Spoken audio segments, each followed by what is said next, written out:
Yes, it's on.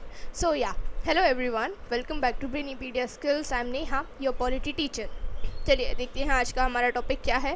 तो आज का हमारा टॉपिक है important committees and important commissions. Basically आज हम डिस्कस करेंगे कि पास्ट से लेके प्रेजेंट तक हमारे कॉन्स्टिट्यूशन में, हमारे इंडियन गवर्नेंस में, इंडियन पॉलिटी में कौन कौन सी इम्पॉर्टेंट कमिटीज़ और कमीशंस का फॉर्मेशन किया गया और उनके क्या इंपॉर्टेंट रिकमेंडेशंस थे।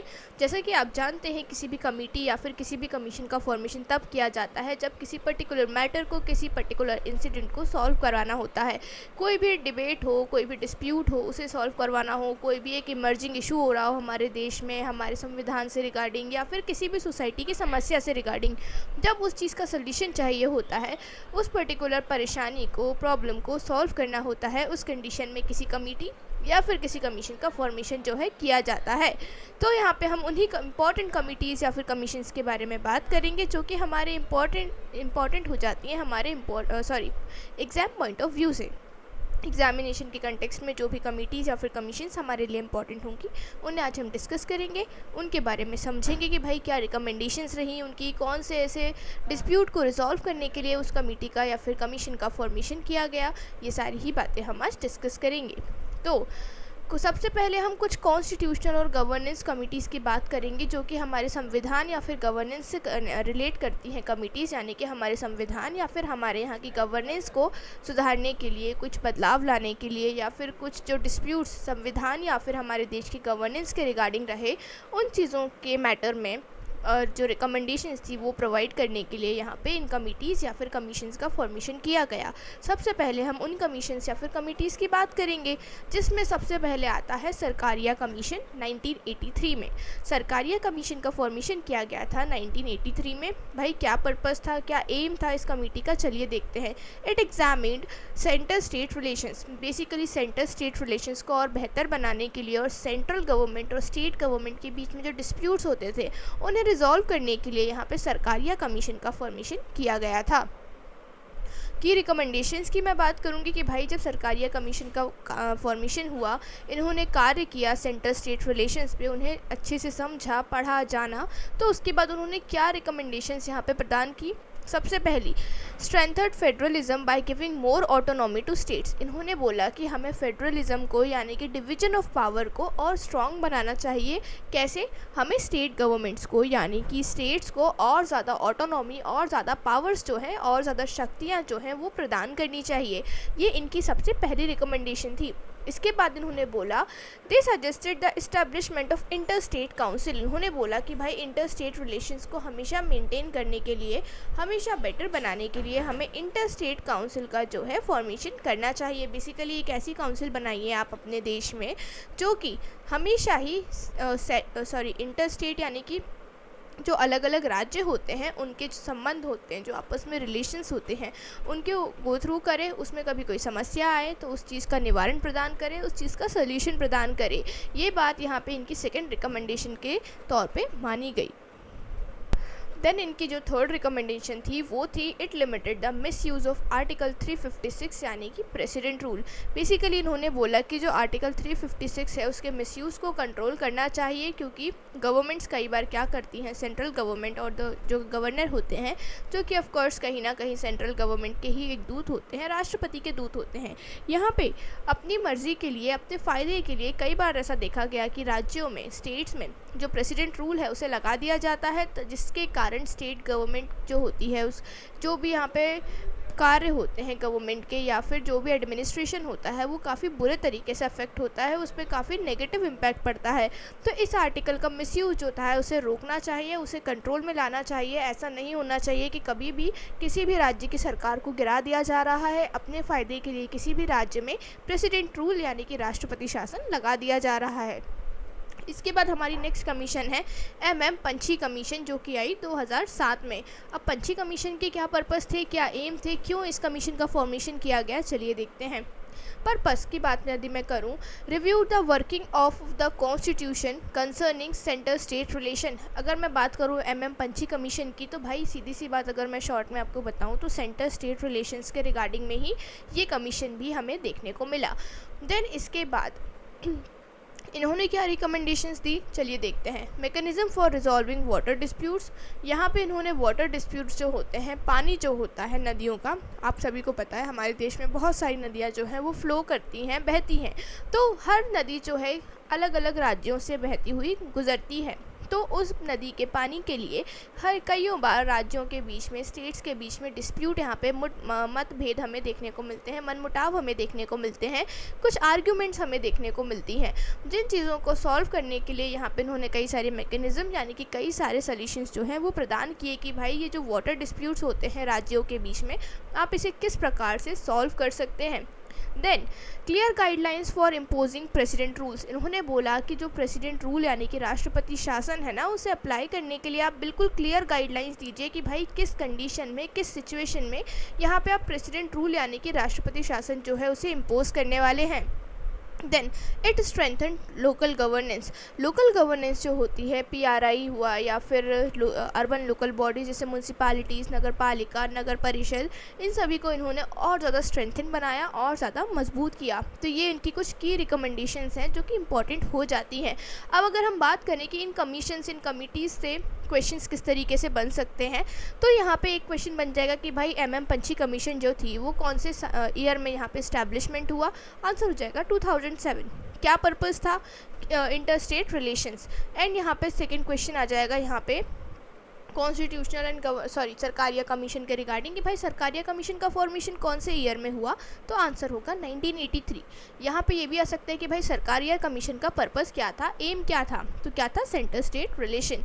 उसके बाद आपके पास ये भी आ सकता है कि भाई कुछ की रिकमेंडेशन जो हैं आपको ऑप्शन में दे दें और आपसे बोले कि आप बताइए इनमें से कौन सी की रिकमेंडेशन ऐसी है जो कि सरकारिया कमीशन ने नहीं दी थी या फिर दी थी। इस तरीके के ट्रिकी क्वेश्चंस इन कमिटीज़ से, इन कमीशन से निकल कर आ सकते हैं, इसीलिए हम इन कमिटीज़ को, इन कमीशंस को आज डिस्कस कर रहे हैं। चलिए, MM पंछी कमीशन हो गया। नेक्स्ट हम बात करेंगे national commission to review the working of constitution 2000। अब एक कमीशन का फॉर्मेशन किया गया जिससे हम इस बात को चेक कर सकें कि हमारे जो वर्किंग ऑफ कॉन्स्टिट्यूशन है यानी कि संविधान के जो कार्य हैं वो किस प्रकार से चल रहे हैं, सही तरीके से संविधान का इस्तेमाल किया जा रहा है या नहीं, संविधान का जो वर्किंग है बेसिकली वो सही है या फिर नहीं, सही तरीके से तो चल रहा है ना सारी चीज़ें, उसे चेक करने के लिए, रिव्यू करने के लिए यहाँ पे इस कमीशन का फॉर्मेशन किया गया। कब किया गया, इन द ईयर 2000। इसका पर्पस तो मैंने आपको वैसे ही बता दिया, पर चलिए और डिस्कस करते हैं। Assess the constitutions functioning in light of changing socio economic and political scenario.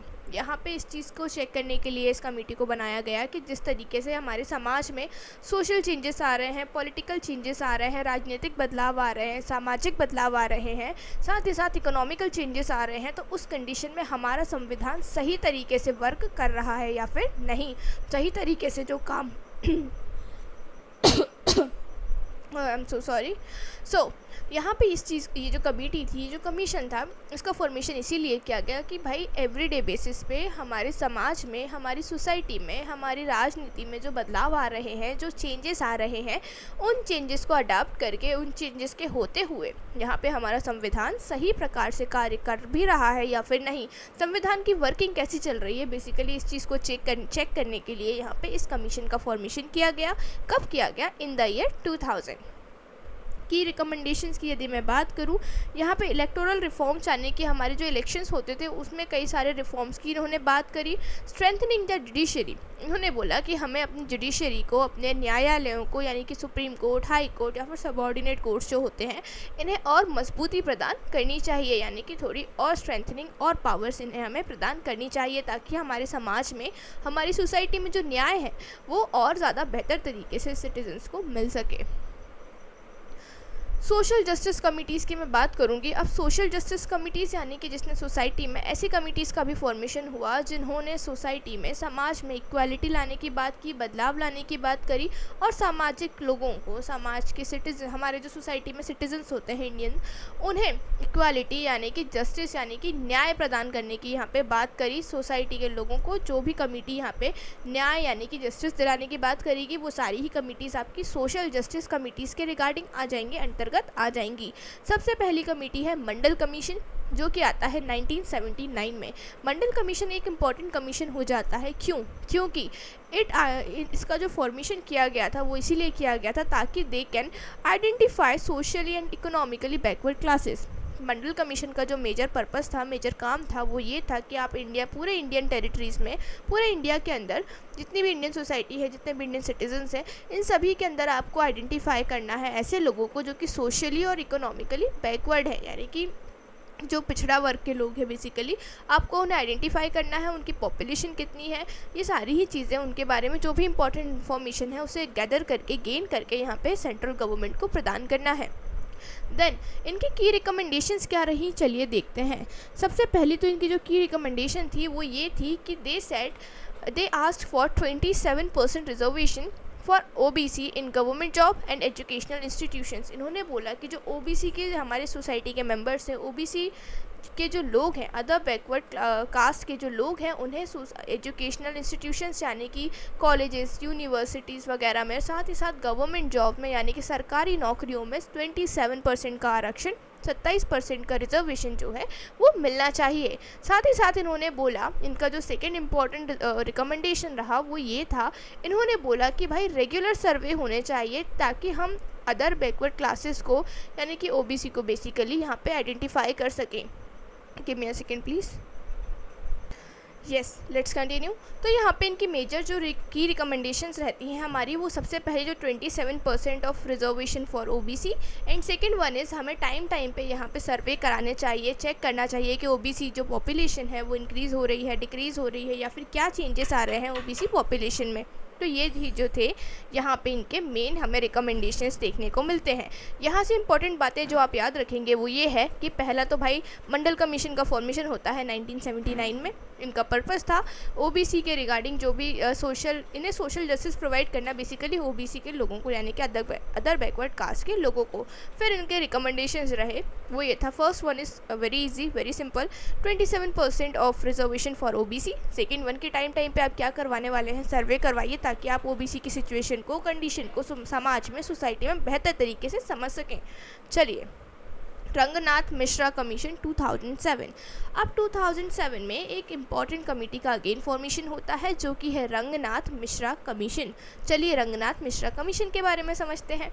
तो इनका जो पर्पस था, they focused on uplifting minorities. अब यहाँ पे जो रंगनाथ मिश्रा कमेटी थी, इनका जो मेन फोकस रहा, मेन गोल रहा, वो रहा समाज में जो हमारी माइनॉरिटीज़ हैं उन्हें अपलिफ्ट करना, यानी कि समाज के बाकी सेक्शंस की बराबरी पे लाके खड़ा करना। बेसिकली उनकी सोशल कंडीशंस में, इकोनॉमिक कंडीशंस में थोड़ा बेटरमेंट लाना, अच्छा पॉजिटिव चेंज लाना।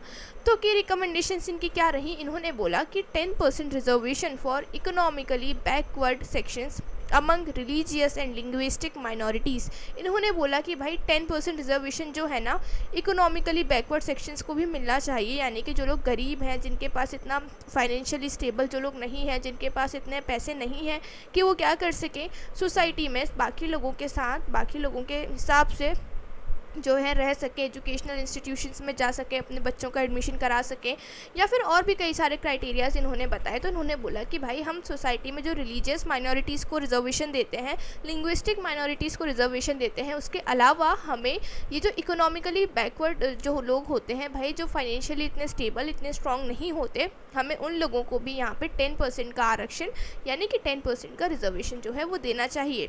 देन यहाँ पे बोला गया कि 15% of reservation for minorities in education and employment. इसके बाद इन्होंने बोला भाई दूसरा रिकमेंडेशन इनका ये रहा कि आपको माइनॉरिटीज़ को 15% का रिजर्वेशन देना है एजुकेशन और एम्प्लॉयमेंट में, यानी कि शिक्षा और यहाँ पे नौकरी में, नौकरी ऑफकोर्स यस नौकरी, एम्प्लॉयमेंट मतलब नौकरी। तो यहाँ पे बोला गया कि 15% का जो रिजर्वेशन है ना, यह आप किसको देंगे, माइनॉरिटीज़ को देंगे एजुकेशन और एम्प्लॉयमेंट की फील्ड में। साथ ही साथ आप 10% का रिजर्वेशन देने वाले हैं इकोनॉमिकली जो बैकवर्ड या फिर वीकर सेक्शन होते हैं, उन लोगों को आप 10% का क्या देंगे, आरक्षण देंगे। तो ये ही जो दो मेजर रिकमेंडेशंस हैं इनकी, ये इंपॉर्टेंट हो जाती हैं।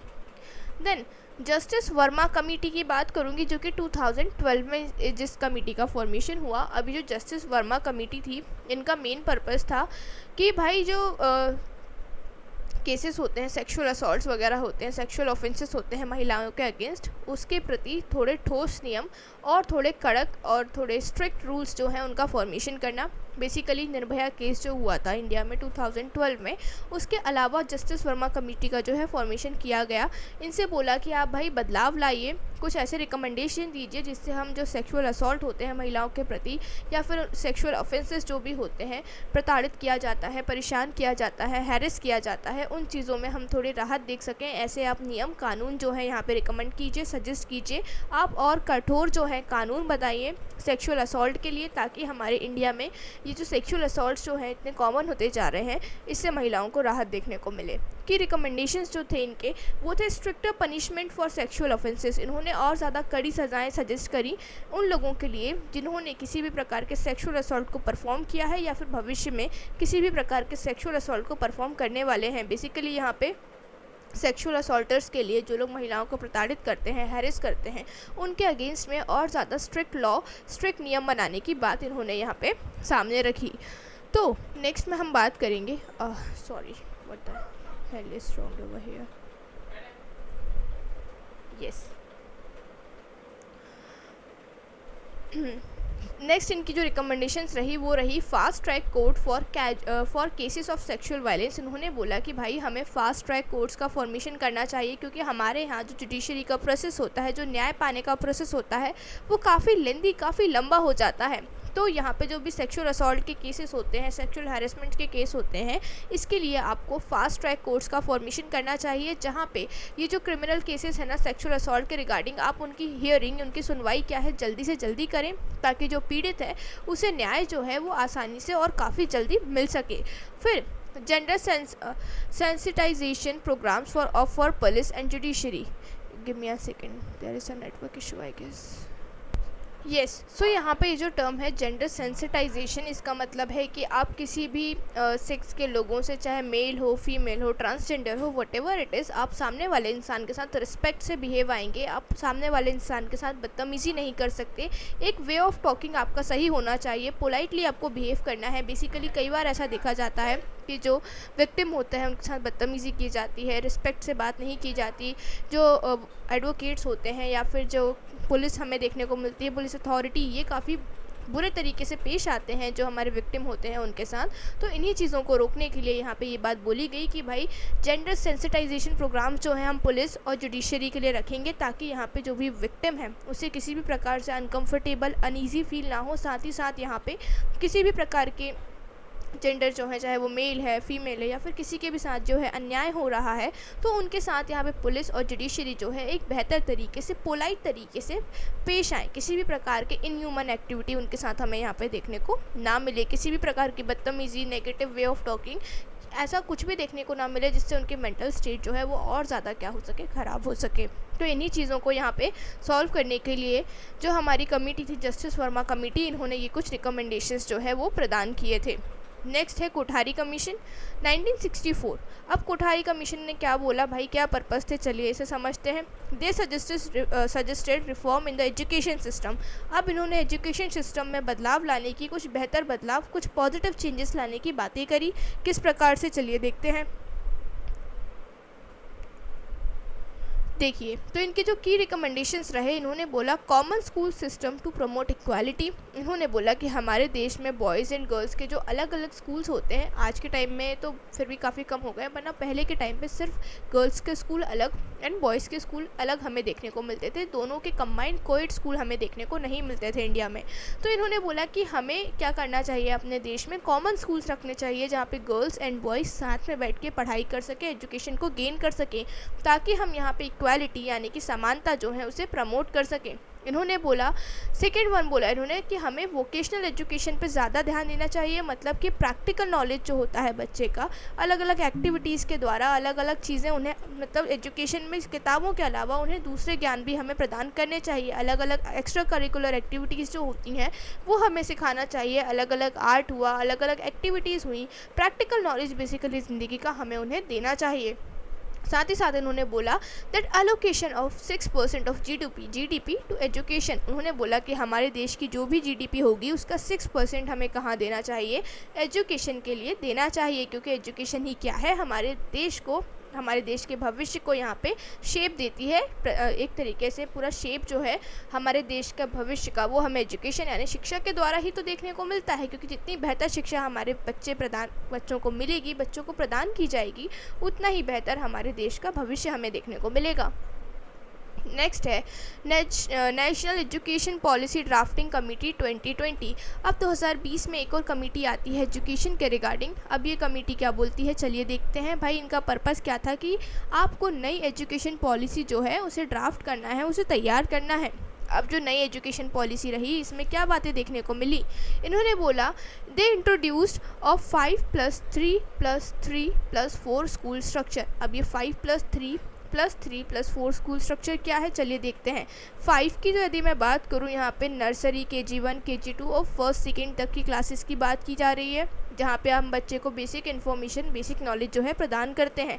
फिर अगेन +3 की अगर मैं बात करूँ, 3rd, 4th and 5th class की बात होती है। +3 की अगर मैं बात करूँ 6th, 7th, 8th। देन अगर +4 की मैं बात करूँ 9th, 10th, 11th and 12th। इन सभी क्लासेस को यहाँ पे ग्रुप वाइज डिवाइड किया गया। साथ ही किस क्लास में आप किस प्रकार की एजुकेशन, किस प्रकार का नॉलेज बच्चे को प्रदान करेंगे, उस चीज़ को एकदम स्पेसिफिकली डिफाइन किया गया। सेकेंड वन यहाँ पे बोला they emphasis on skill development and digital literacy. इन्होंने बोला कि हमें बच्चे की, जो हमारा स्टूडेंट है, जो हमारा चाइल्ड है, उसकी स्किल डेवलपमेंट में और ज़्यादा ध्यान देना चाहिए। जिस प्रकार की स्किल्स होती हैं, भाई कोई बच्चा किसी स्किल में पर्टिकुलरली इंटरेस्टेड है तो बेसिकली हमें स्कूल में किताबी नॉलेज के अलावा और भी जो एक्स्ट्रा करिकुलर एक्टिविटीज़ है, जिससे उस बच्चे की स्किल को और ज़्यादा बढ़ावा मिले और ज़्यादा सपोर्ट मिले, ऐसी एक्टिविटीज़ स्कूल में करवानी चाहिए। साथ ही साथ डिजिटल लिटरेसी पे ध्यान देना चाहिए। मतलब ऑफकोर्स ये जो वर्ल्ड है एट प्रेजेंट में, ये डिजिटल वर्ल्ड है, डिजिटल दुनिया हो चुकी है, तो बच्चे को भी उस दुनिया का, उस पर्टिकुलर चीज़ों का, सारी ही चीज़ों का डिजिटली जो नॉलेज है वो होना चाहिए। Third one they said promotion of regional languages in education. इन्होंने बोला कि भाई एजुकेशन में जो रीजनल लैंग्वेजेस होती हैं उसे भी प्रमोट करना चाहिए। भाई जो बच्चा, जो चाइल्ड जिस भी राज्य में, जिस भी स्टेट में रह रहा है, उसे उस राज्य की रीजनल लैंग्वेज के बारे में नॉलेज होना ही चाहिए। ये कुछ की रिकमेंडेशंस हमें यहाँ पे देखने को मिली national education policy drafting committee 2020 के द्वारा। चलिए नेक्स्ट बात करेंगे हम इकोनॉमिक एंड फाइनेंशियल कमिटीज़ की। भाई अब कुछ कमिटीज़ ऐसी भी रही जिन्होंने यहाँ पे हमारे देश की इकोनॉमिकल कंडीशन और फाइनेंशियल कंडीशन के रिगार्डिंग में भी चीज़ें बताई, यहाँ पे कई सारे रिकमेंडेशंस प्रदान किए, जिनमें सबसे पहली कमेटी हो जाती है नरसिम्हम कमेटी 1991 एंड 1998। भाई इनके क्या सजेशंस थे, भाई सजेशंस छोड़िए, अगर मैं बात करूँ इनके क्या गोल थे, क्या एम थे, क्यों इस कमेटी का फॉर्मेशन किया गया। सो दे सजेस्टेड बैंकिंग रिफॉर्म्स। इन्होंने हमारे देश में बैंकिंग रिफॉर्म्स जो हैं, कई सारे बैंकिंग के रिगार्डिंग कई सारे जो बड़े बदलाव थे उन्हें सजेस्ट किया, उन्हें रिकमेंड किया। चलिए देखते हैं यहाँ पे इनकी अगर मैं की रिकमेंडेशंस की बात करूँ तो reduction of non performing asset NPA, साथ ही साथ merger of bank for efficiency, establishment of asset reconstruction and companies.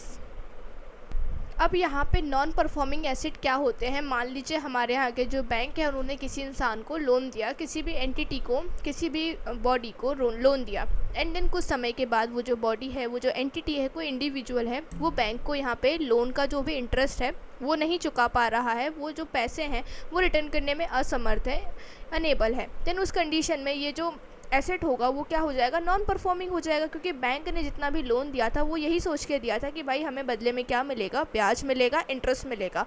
पर चूंकि कुछ समय बाद क्या हो गया, यहाँ पे जो इंटरेस्ट आना था, पैसे आने थे, वो बंद हो चुके हैं। तो अब इनका ये जो एसेट है ये क्या हो चुका है, नॉन परफॉर्मिंग हो चुका है। तो यहाँ पे बोला गया कि आपके जो भी ऐसे एसेट हैं आप क्या कीजिए, उसे रिड्यूस कीजिए, उसे कम कीजिए। फिर यहाँ पे बोला गया merger of banks for efficiency, यानी कि बैंक्स को क्या करना चाहिए, मर्ज करना चाहिए, यानी 3-4 छोटे छोटे बैंक्स को मिला के क्या करना चाहिए, आपको एक बड़ा बैंक बनाना चाहिए। इसके बाद बोला गया establishment of asset reconstruction companies. Asset reconstruction companies basically ऐसी कंपनी होती हैं, ऐसी बोलना चाहिए ग्रुप ऑफ पीपल या फिर कंपनी ही बोल सकते हैं हम इसे, ऐसी कंपनीज होती हैं जो कि बैंक को हेल्प करती हैं अपने ये नॉन परफॉर्मिंग एसेट्स को वापस लेने में। अगर मान लीजिए बैंक ने कहीं पे कोई भी लोन दिया है और बहुत ज़्यादा बड़ा लोन है, बहुत ज़्यादा अमाउंट का लोन है, और उस जगह से, उस पर्टिकुलर एंटिटी से यहाँ पे बैंक को कोई उम्मीद नहीं लग रही कि भाई ये इंसान अब हमारे पैसे वापस करेगा, पैसे रिटर्न करेगा, देन उस कंडीशन में बैंक अपनी इस प्रॉब्लम को इस एसेट रिकंस्ट्रक्शन कंपनी के हाथों में सौंप देगी कि भाई ये है हमारी परेशानी, आप हमें इस परेशानी का सॉल्यूशन जो है वो प्रदान कीजिए, जो भी प्रॉब्लम है हमारी उसे आप क्या कीजिए, यहाँ पे सॉल्व कीजिए। तो ये होता है एसेट रिकंस्ट्रक्शन कंपनी का मतलब। और उस कंडीशन में एसेट रिकंस्ट्रक्शन कंपनी जो है हमारी, ये उस बैंक की प्रॉब्लम को अपनी प्रॉब्लम मान के बैंक की प्रॉब्लम को यहाँ पे सॉल्व करेगी। तो उम्मीद करती हूँ यहाँ पे जो कि रिकमेंडेशंस थी हमारी समझ आई होंगी आपको। नेक्स्ट कमेटी है हमारी केलकर कमेटी, जो कि ईयर 2002 में आई। अब ये जो केलकर कमेटी है भाई, इसका क्या पर्पस था, चलिए देखते हैं। पर्पस की यदि मैं बात करूं, दे प्रपोज टैक्स स्ट्रक्चर रिफॉर्म। अब इन्होंने टैक्स के स्ट्रक्चर के बारे में बात करी भाई। केलकर कमेटी के लोगों ने क्या कहा इन्होंने, चलिए देखते हैं। यहाँ पे अगर मैं बात करूँ कि रिकमेंडेशन की, इन्होंने बोला कि भाई आपको टैक्स के जो लॉ है ना उन्हें सिंप्लीफाई कर देना चाहिए, इतना कॉम्प्लेक्स नहीं रखना चाहिए। बेसिकली इन्होंने काफ़ी ज़्यादा टैक्स लॉ को क्या बनाया, सिंप्लीफाई किया और आसान बनाया।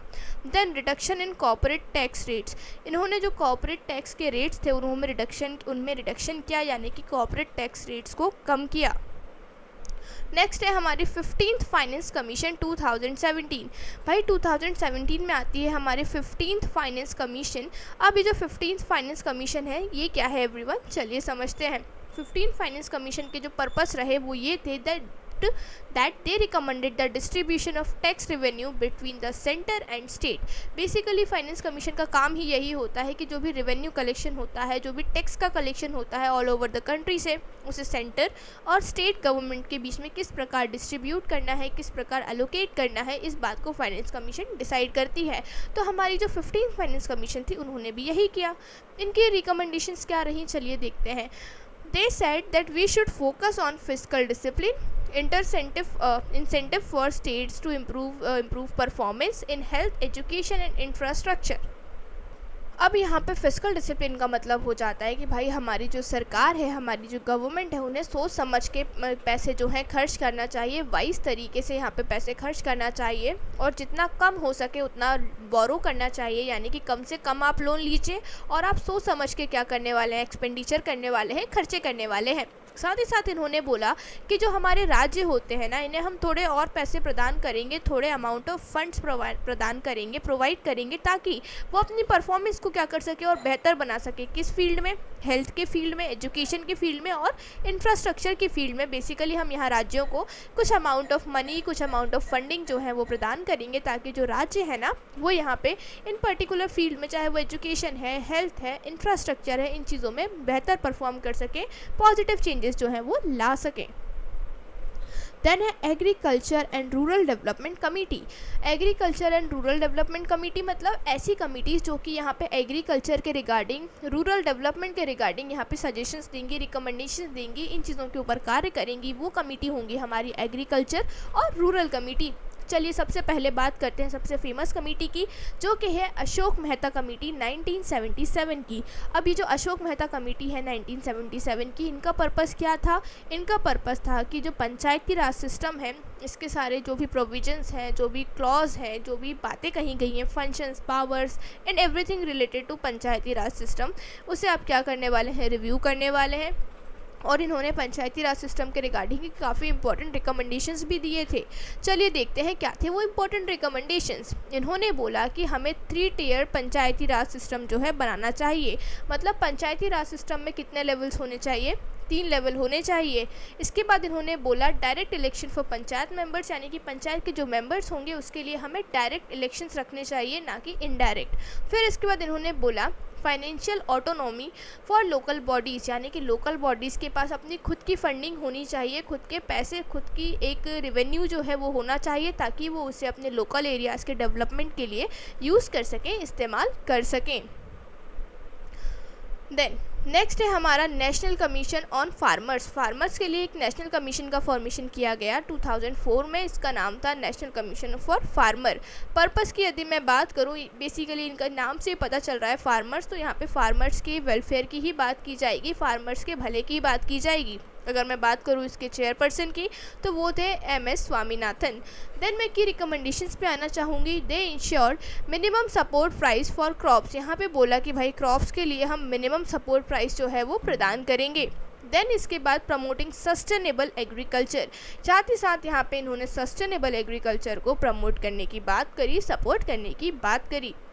नेक्स्ट है हमारा मिसलेनियस कमिटीज़। भाई कुछ और कमिटीज़ भी हो जाती हैं इनके अलावा, चलिए देखते हैं। सबसे पहली है लोधा कमेटी, जो कि 2015 में इंट्रोड्यूस हुई थी। पर्पस की यदि मैं बात करूं, propose reforms in the board of control for cricket in India, BCCI के रिगार्डिंग इन्होंने कई सारे रिफॉर्म्स जो है वो इंट्रोड्यूस किए। हालांकि ये इतनी कुछ खास इंपॉर्टेंट कमेटी नहीं होती, बट फिर भी हम डिस्कस कर लेते हैं, बिकॉज वी नेवर नो, कहीं से भी क्वेश्चन आ सकता है। Whenever you are preparing for UPSC और स्टेट PSC, भाई आपको सब पता होना चाहिए, हर चीज़ का नॉलेज आपके पास होना चाहिए। यहाँ से भी क्वेश्चन ऑफकोर्स आ ही सकता है, तो इसलिए हम डिस्कस कर लेते हैं इस चीज़ को। की रिकमेंडेशंस की बात करूं, इन्होंने बोला कि भाई हमारी जो BCCI की फंक्शनिंग है, जो कार्य है, उसमें ट्रांसपेरेंसी यानी कि पारदर्शिता होनी चाहिए। Age and tenure limit for office bearers, यहाँ पे एज और टेन्योर यानी कि भाई एज क्राइटेरिया क्या होगा, कितना टाइम पीरियड होने वाला है सिलेक्शन के बाद, इन सारी ही बातों का यहाँ पे इंट्रोडक्शन कराया गया। देन एटॉमिक एनर्जी कमीशन 1948, इनका पर्पस था oversee atomic energy activity in India में जो एटॉमिक एक्टिविटीज़ होती हैं उन चीज़ों को गो थ्रू करना, उन चीज़ों के ऊपर ध्यान देना इनका मेन पर्पस था। की कॉन्ट्रीब्यूशंस क्या रहे, development of nuclear energy for peaceful purposes, यहाँ पे न्यूक्लियर एनर्जी का जो है डेवलपमेंट इन्होंने कराया। डेवलपमेंट की इनके कराने की बात हुई थी कि हम अपने देश में जो न्यूक्लियर एनर्जी है उसे क्या कराएंगे, डेवलप कराएंगे फॉर पीसफुल पर्पस, लड़ाई झगड़े या फिर किसी दूसरे देश पर अटैक करने के लिए नहीं। Then competition commission of India 2003, अब ये जो कंपटीशन कमीशन ऑफ इंडिया 2003 थे, इनके पर्पस थे एनफोर्स द कंपटीशन एक्ट 2002 के कॉन्ट्रीब्यूशंस की यदि मैं बात करूं, prevents anti competitive practice, promote free fair trade. Basically यहाँ पे एंटी कॉम्पिटिटिव प्रैक्टिस यानी किसी भी प्रकार की ऐसी प्रैक्टिस जो कि कॉम्पिटिशन्स को बेकार करती है। कॉम्पिटिटिव एग्जाम, एक give me a second please. Yes, basically यहाँ पे ये जो इस कमीशन का फॉर्मेशन किया गया था, ये इसीलिए किया गया था कि जो हमारी ट्रेडिंग मार्केट होता है वहाँ पे कोई भी बड़ी कंपनी यहाँ पे छोटी कंपनियों को नुकसान ना पहुँचाए, उन छोटी कंपनियों को दबा के सिर्फ अपना प्रॉफिट अर्न करने की कोशिश ना करे। मोनोपोली जैसा कोई कंसेप्ट हमें इंडियन ट्रेड मार्केट में देखने को ना मिले, और अगर ऐसी कोई कंपनी है जो कि इस तरीके की प्रैक्टिस करती है, दूसरी छोटी कंपनियों को किल करके अपना मुनाफा अर्न करने की कोशिश करती है, तो इन्हीं चीज़ों से छोटी कंपनीज़ को बचाने के लिए, छोटे बिजनेसेस को बचाने के लिए ये जो पूरी कमीशन थी, इसका फॉर्मेशन यहाँ पे किया गया था। आई रियली होप कि आज हमने जितने भी कमीशंस की बात करी, ये सारे ही कमीशंस आपको समझ में आए होंगे। थोड़े बहुत कमीशंस तो हमने ऑफ टॉपिक जाके यानी कि इंडियन पॉलिटी के बाहर भी डिस्कस करे, बट ज़रूरी है हमें हर चीज़ का नॉलेज होना चाहिए, ये सारी चीज़ें हमें पता होना चाहिए। मैंने सारी ही इंपॉर्टेंट कमिटीज़ जो थी उन्हें आज की क्लास में कवर करने की कोशिश करी है, पर फिर भी यदि आपको लगता है कोई इंपॉर्टेंट कमिटी है जो कि छूट गई है, जो कि यहाँ पे हमें डिस्कस करनी चाहिए थी, तो आप मुझे कमेंट सेक्शन में प्लीज़ उसका जवाब बताइएगा। आपको अगर लगता है कि कोई कमिटी ऐसी है जिसके बारे में हमें डिस्कस करना चाहिए, जिसके बारे में हमें और समझना चाहिए, तो आप प्लीज़ मुझे कमेंट सेक्शन में उस कमिटी का नाम बताइए। एंड अगर आपको आज का वीडियो अच्छा लगा, हेल्पफुल लगा, तो please like the video and comment में मुझे अपने विचार ज़रूर बताइएगा। साथ ही साथ आपका कोई फ्रेंड है जो कि UPSC या फिर स्टेट PSC के लिए प्रिपरेशन प्रिपेयर कर रहा है, तो उस कंडीशन में आप प्लीज़ ये वीडियो उससे शेयर कीजिए, सो दैट ही और she can also learn Indian polity in a better way. And I really hope you all are doing well, because in order to prepare for your competitive examinations in a better way, you should always stay healthy and stay happy. I always tell you that in order to become a great officer, in order to crack your examination in a better way, you should always stay healthy and stay happy, and I will say the same thing today as well. So yeah, thanks for watching the video. I really hope you all are happy and healthy as well. Thank you.